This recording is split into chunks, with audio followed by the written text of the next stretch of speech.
দেখো আজকে তোমাদেরকে আমি দেখাবো মাছে বরবটিতে আলুতে ঝোল। তবে রোজ যেমন মাছে বরবটিতে আলুতে ঝোল হয় ঠিক সেরকম না, এটা একটু বিশেষভাবে করা হয়েছে। হ্যাঁ, সেটাই দেখাবো তোমাদেরকে যে কি করেছি। চলো দেখো শেষ অবধি, তারপরে জানতেই পারবে যে কি করেছি।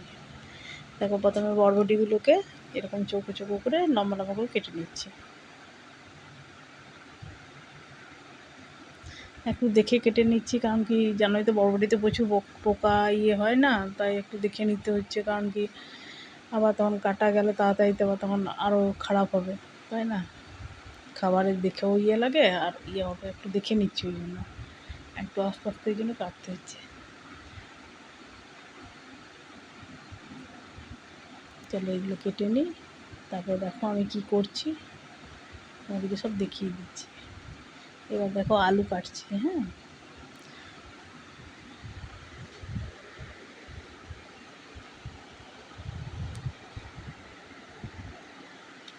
সকালবেলা বুঝতেই তো পারছো খুব হড়বড়ি সময়, কারণ ডিউটিতে ভাত খেয়ে যায়। হ্যাঁ, ওই সকালবেলা 8টার সময় বেরিয়ে যায়, তো তার জন্য জোগাড়টা করে নিয়ে আগে একবারে, তাহলে তাড়াতাড়ি হয়ে যাবে। দেখো আলুগুলো তখন লম্বা লম্বা করে কাটছি। আমি এরকম কাটছি, তোমরা যেমন ইচ্ছা কাটতে পারো, কোনো অসুবিধা নেই। কিন্তু যে আমি এরকম কাটছি বলেই তোমাদেরকে কাটতে হবে তা কিন্তু না।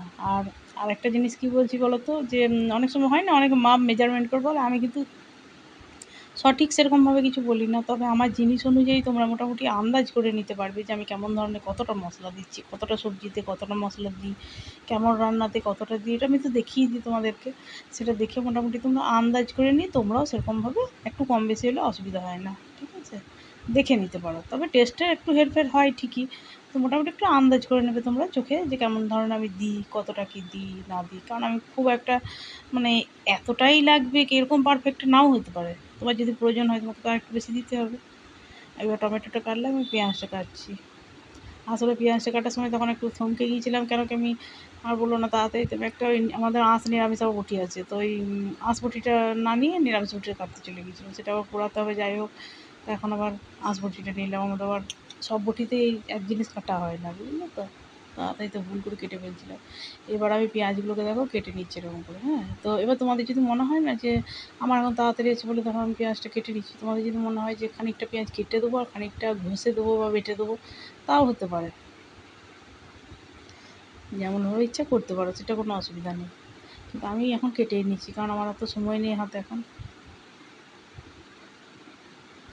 এবার ওই আদা রসুনগুলো একটু ঘষে নিচ্ছি, কারণ আমার আবার শিল নোড়া যেটা আছে সেটা আবার, বা মিক্সিটাতে তো ছোটো জিনিস পেশা যায় না।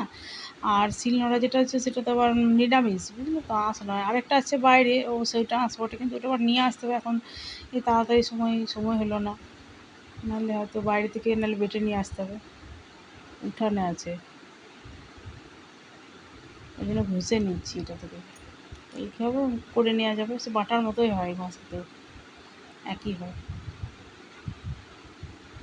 এই যে দেখো ঘষে নিচ্ছি, ওই জন্য আদা রসুন ঘষছি।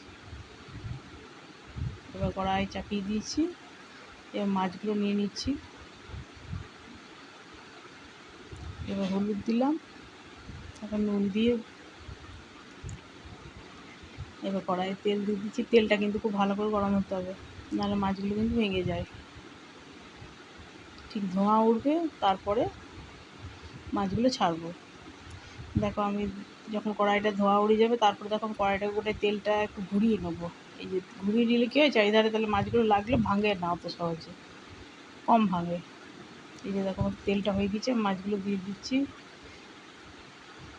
এবার হালকা আঁচে বারবার নেড়ে চেড়ে মাছগুলোকে ভাজবো, তাহলে ভালো ভাজাটাও হয়, ভেতর থেকে কাঁচাও থাকে না, আর উপরটা সহজে পুড়ে যায় না। বারবার উল্টে পাল্টে ভাজবো।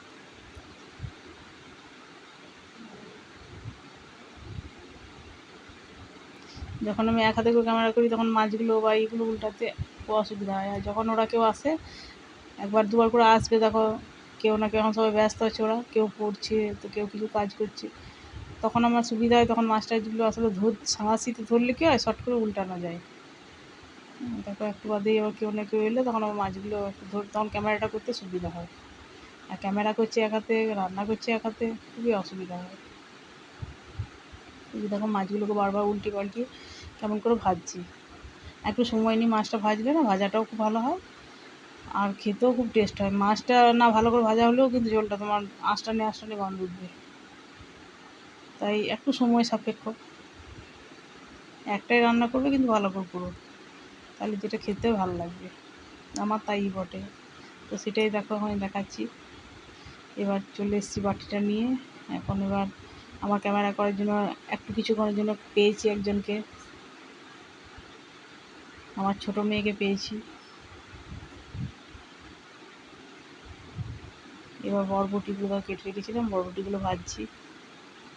ওই কিন্তু যেটা বলতে গেলাম সেটা হলো, কিন্তু দেখো মাছগুলো তুললাম, আমি কিন্তু তেল দিইনি, ওই মাছের তেলেই কিন্তু আমি বরবটিগুলোকে ভাজছি।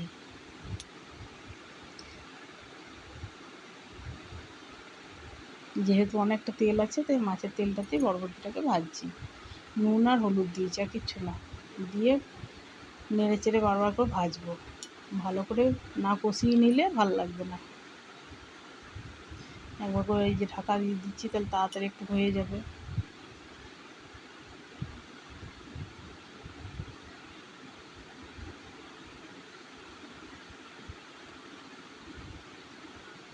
এই যে দেখো হয়ে এসছে, আর কিছুক্ষণ ভাজলে আমার রেডি হয়ে যাবে বরবটিটা। এই যে দেখো ভাজা ভাজা হয়ে এসছে, এবার আমি তুলে নেবো। এবার মাছের বাটিটাতেই তুলে তুলে রাখছি সব। এই যে তোলা হয়ে গেছে।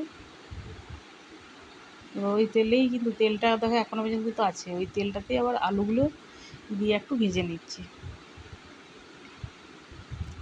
আলুটা কিন্তু পুরো কাঁচা নয়, আলুটা হালকা একটু ভাপিয়ে নিয়েছি।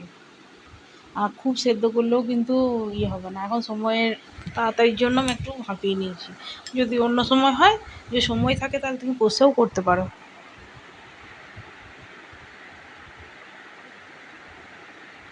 কিন্তু বেশি যদি সেদ্ধ হয়ে যায়, তাহলে কিন্তু ভাজা যাবে না, আগেই বলে দিচ্ছি।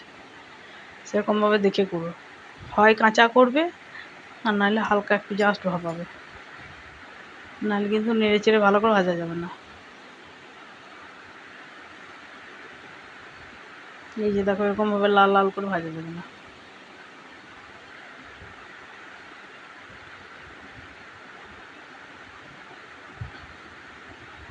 এই দেখো ভাজা হয়ে গেছে এগুলো।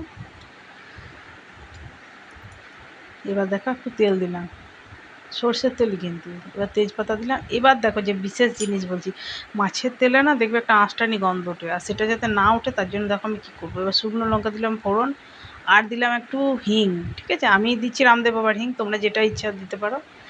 দিয়ে তার উপরে ওইটা হয়ে যাওয়ার পর একটু পেঁয়াজ কুচি, ওই যে আগে যে কেটে রাখলেও পেঁয়াজটা দিচ্ছি। তাহলে না আর ওই সেম, মানে ওই যে অনেকেই পছন্দ করে না জানো তো, মাছের তেলটা দেখবে অনেকে সরিয়ে সরিয়ে রাখে, তো মাছের তেলটা ইউজ করা যাবে। অনেক করে না মাছ ভাজার জন্যই শুধু রাখে, তো সেই তেলটা অনেক পুরনো হয়ে গেলে শরীরের পক্ষেও খুব ক্ষতিকারক।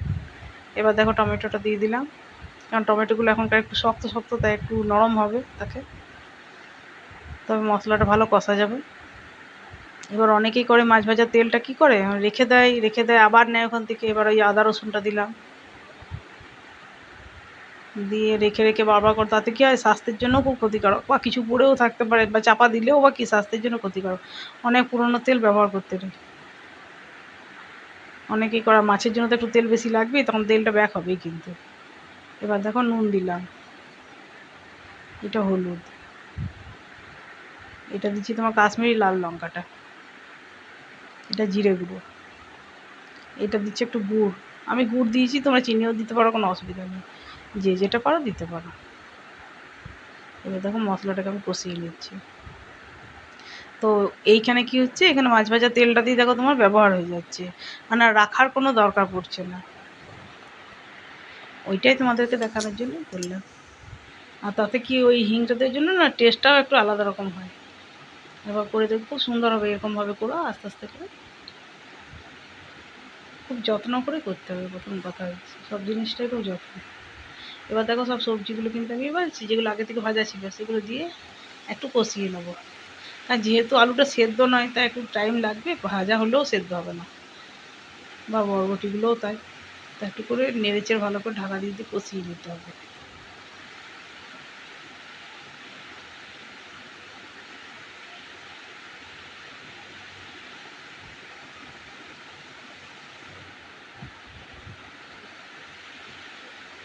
এবার জল দিয়ে দিচ্ছি, কারণ আমি ঝোল করছি।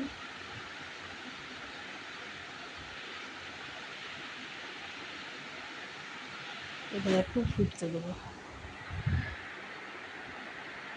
ফুটে আসছে দেখো। এবার দেবো আমি মাছগুলোকে, কারণ মাছগুলো দিয়ে অনেকে আবার খুব ফুটিয়ে দেয়নি, খুব আঁশটা গন্ধ উঠে যায়। অতিরিক্ত না ফুটিয়ে ঝোলটা যখন ফুটে ফুটে এসছে ঠিক সেই সময় মাছটাকে দিয়ে জাস্ট ঢাকা দিয়ে দেবে, ফুটে আসবে আর নামিয়ে দেবে। তাহলে দেখবে মাছটাও খুব সুন্দরই হবে। এটা হালকা আঁচে করে রেখেছিলাম কিছুক্ষণ।